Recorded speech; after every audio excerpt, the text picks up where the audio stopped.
Borderlands 3 is more Borderlands, which may or may not be a good thing depending on who you are. If you played 1, 2, and pre-sequel, and you liked them, then you'll probably like 3. If you played those and you didn't like them, this isn't going to change your mind. Borderlands 3 doesn't revolutionize the series, it just adds more of what people liked: looting, shooting, and dumb, stupid jokes, to be honest. And that's not necessarily a bad thing. I don't want that to come across negatively. Playing this on the Xbox One X, I'm about 4 hours into it at the time of this impressions. And overall, the game's good. It's been a couple years since I fired up Borderlands 2, and for good reasons, because I did get kind of bored of it. Coming back to Pandora was great. It was good to see things, meet some of the original faces, and then eventually we branched out from there, going to other planets. Now, as cool as that sounds, you only get to visit a couple locations on the planet. So it's a very small map section of each one. I've visited 3 so far. And it changes it up a bit from the dust and dirt of Pandora. So you get to go to a ruined city and then another location. I don't want to keep going in for spoiler reasons. And overall, everything looks good. And just, again, if you like what other Borderlands gave you, it's going to be a similar experience. The gun handling is really good, and in these looter shooter style games, it's really going to boil down to you never get used to using the same gun. No sooner do you get used to it, it's time to switch it up and fire a different gun, which obviously Borderlands 3 totes having billions of guns. And that's awesome because you really don't see the same things over and over again, or even similar. Everything fires differently, and having all the different brands as they did in the past all work really well. Now in Borderlands 3, we're given 4 new Vault Hunters. I ended up going with Flak, the Beastmaster, and I really enjoyed what Flak could do. I loved having a little pet with me, and better yet, I just liked his mannerisms. Talking, his interactions with NPCs, all just sounded good, and this made me chuckle. Speaking of other NPCs, everybody's well voice acted and modeled fairly well. When it comes to enemy types, I love seeing all the different kind of bandits that there are now. We have male and female, we have the tiny ones, we have the big brute ones, we have fanatics, and just all sorts of different ones, and that keeps it fresh. Even though they all die the same of just pulling the trigger. It was nice to see a little bit of variety in there. As for the twins, I'm just not a fan of them. I never expected them to be a handsome Jack situation. I just don't care for them. They're too cringy for me when they talk and they make their references to streamers and stuff like that. Like, I just don't care about them. And that's unfortunate because when you don't care about your main antagonist, it kind of wears thin.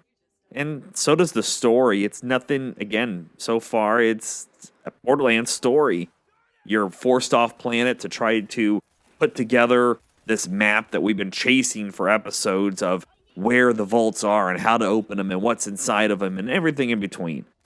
Same story. Now, graphically speaking, the game is beautiful on the Xbox One X. Everything looks really good and sounds really good. Guns firing to the voice actors and actresses. Everybody is very good, even if their lines aren't the most exciting things in the world. It's generic dialogue for the most part. However, I have ran into some weird pop-in textures, horrible lag when it comes to going in and out of menus, to the point of pressing the left and right bumpers to change screens multiple times, thinking it wasn't registering. And then all of a sudden it catches up and it starts spinning like crazy. The pop-in textures, like I said, when you're walking around or coming into locations or even just walking around after you've loaded, that shouldn't happen in these kind of games.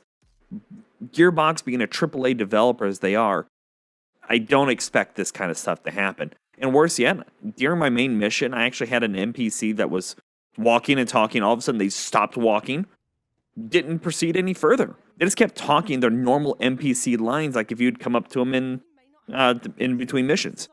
So I had to reboot the whole game to get it to register what was going on. And that was annoying.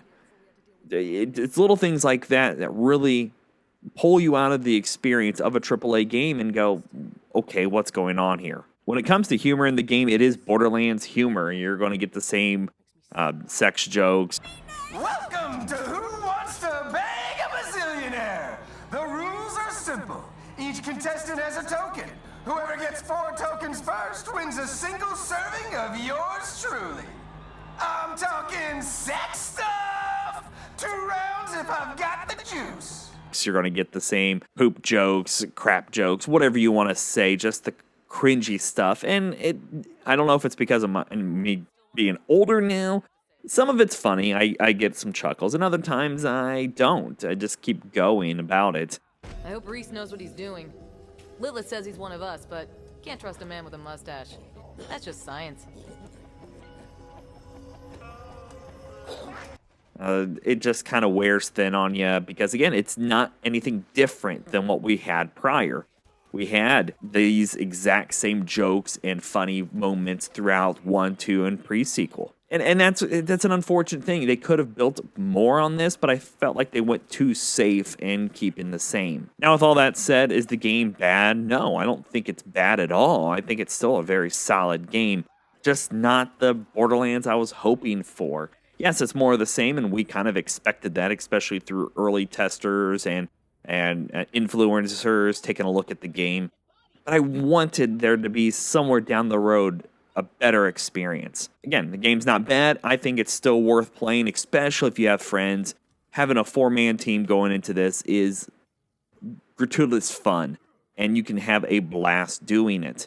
And again, overall, still a solid game, but I think if they're not careful, they're going to run into a telltale situation that you're going to keep putting out the same games, maybe change the title, but when they boil them down, they're the same game. And just keep that in mind, Gearbox. Not saying that's a bad thing, but it's time to mix it up a bit. Alrighty, so that about wraps up the impressions for Borderlands 3. If you are interested to see some gameplay, click the links over to your left. That will take you to the running playlist that I have no commentary videos posting every day.